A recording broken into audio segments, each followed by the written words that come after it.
For many centuries, the information within this key has remained hidden and oblivious to all that gazed upon it. The importance of the artifact was seen as merely in its origin and beauty.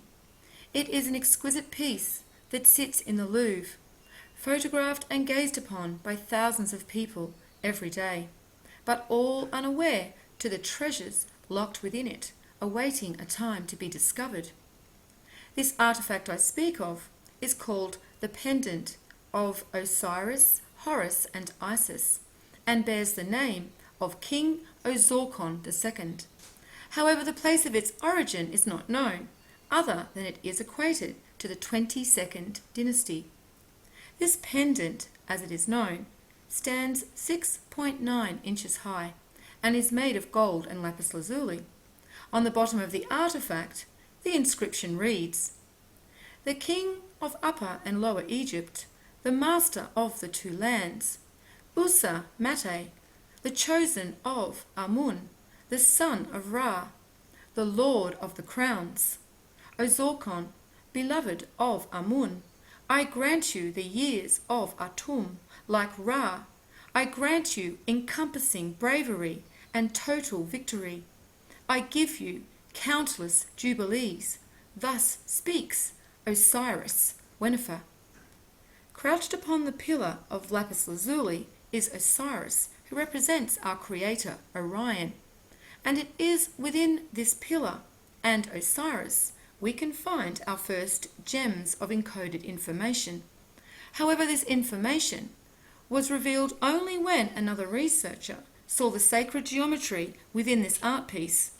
When the golden mean spiral was placed over the artifact, matching it up to the golden mean section located at the third eye, the sacred geometry number codes and other knowledge, cleverly encoded within the artifact, were revealed.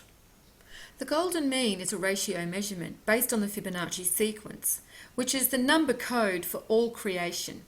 Everything that is created and expands forth from 0 point does so using the Fibonacci sequence. And so it is now clear that this ratio, based upon the Fibonacci sequence, was also known to the ancient Egyptians, who understood that the creation of man, both the physical and ethereal, follows these golden rules of creation also. If we return back to the pillar that holds Osiris, we will see that the feet of Osiris meet the top of the podium. However, the spiral begins at his left side. This is connected to the soul birthed from the consciousness of the Creator, to be seeded through the sun Horus and birthed onto the physical plane through the creational forces of the moon Isis. We can also see a connection to the left side of God and the seeding of souls with the archangel Gabriel, who is said to sit on the left side of God. According to Jewish mythology, in the Garden of Eden, there is a tree of life, or a tree of souls, that blossoms and produces new souls, which fall into the guf, the treasury of souls.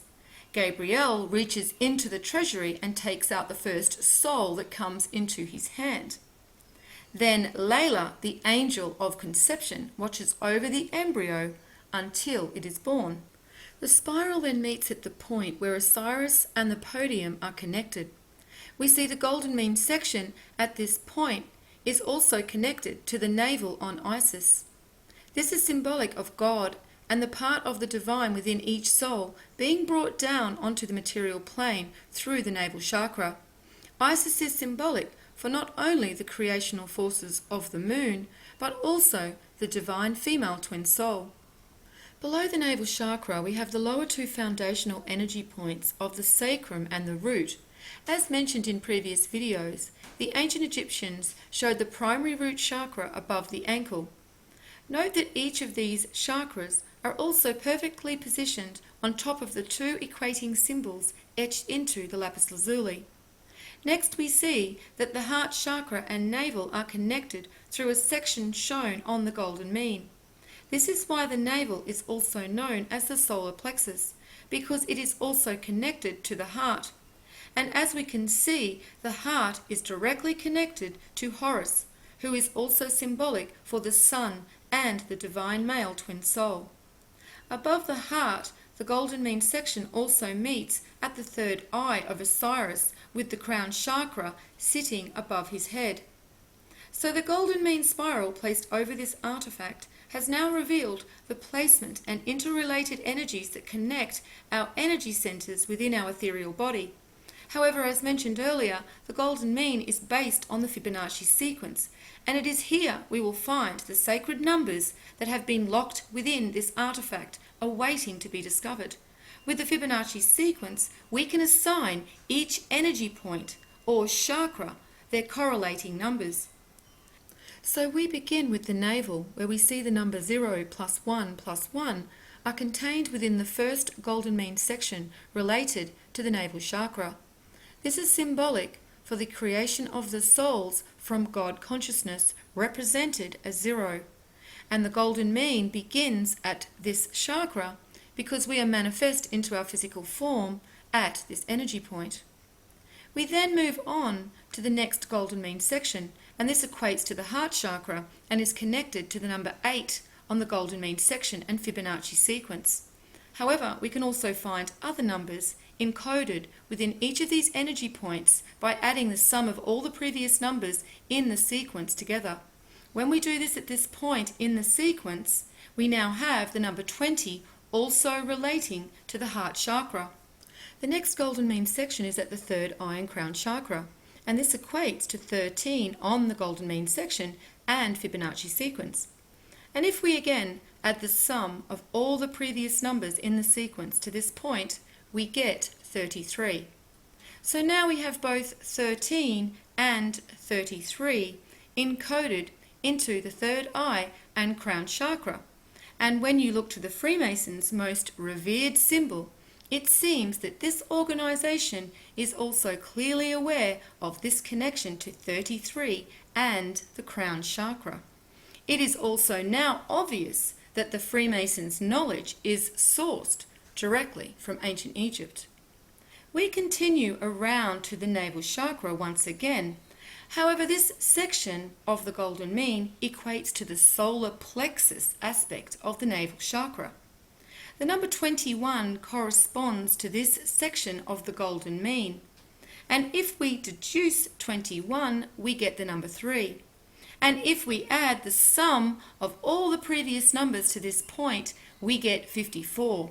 And again, if we deduce 54, we now have the divine number of 9. Finally, the last section encompasses the root and sacrum chakra and is located at number 34 on the golden mean section and Fibonacci sequence. And if we deduce 3 and 4, we get 7. Once again, if we add the sum of all the previous numbers to this point, we now have the number 88. And when we deduce 88, we again have the number 7. We can now clearly see the ancient Egyptians have depicted the 7 gates from the root chakra through to the third eye and God consciousness at the crown. And this is also clearly represented in this verse from Matthew 7:14. Because straight is the gate, and narrow is the way, which leadeth unto life, and few there be that find it. You have now seen revealed before you the hidden key that has remained locked within this artifact, awaiting to be discovered at the right time. That time is now, as we move towards the end of this cycle, when all that was once hidden begins again to be revealed to us. What has been uncovered here, locked into the code within this pendant, is the secret of who you really are, an immortal, ethereal soul. Your physical container is but only a way you experience the material plane, because in truth you are a powerful and divine being of light. The ancient Egyptians knew this, and as you can see from the research and information I have compiled in the previous videos using this key, this knowledge was also known by the religious establishment and other cultures, and is also encoded within all their mythology and scripture. Not to mention the other secret organizations that also have this knowledge within their possession.